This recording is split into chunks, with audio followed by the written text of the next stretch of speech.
Ang kani siya kandila lampara open flame kung ato ang itawag delikado ginigid siya kay lagi dali ra man gud siya makadakop labi na sa mga light materials like kortina, kahoy, papel or bisag mga sinina dali ra kay ni siya makadakop. So ato ginang bantayan kung mahimo ato ning butangan og cover. At the same time kung gamit man gay tawag gasera kadang dili lang sad pud kayo na highly combustible nya magmat.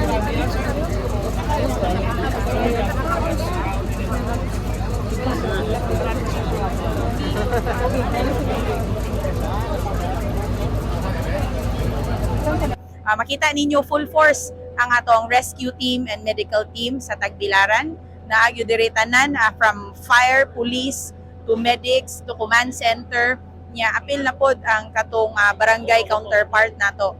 Unya, muhusgot ang assistance na may duha namatay si Mayor Jane Yap na ang magpalubong ato tanan hantud mahiluna. Ug nya kato kong mga gasunon sa ospital sa Papa ato po to ipahiluna ug katong pagpauli sa iyang mama naaman karon ga pa meet kuno sa Manila.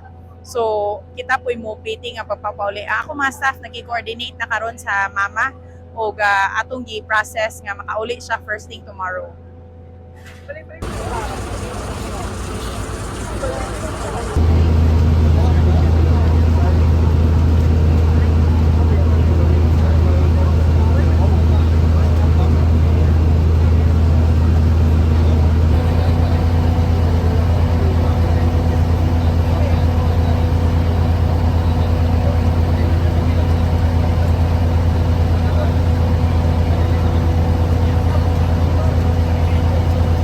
So ato lang pong i-emphasize no nga paspas kayo ang rescue sa ato ang mga fire marshals.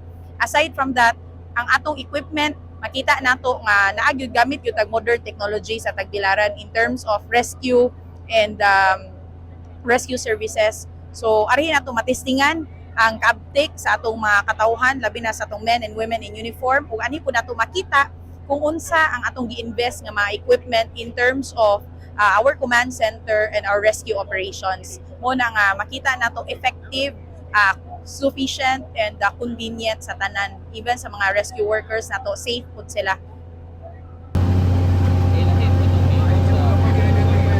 Sir,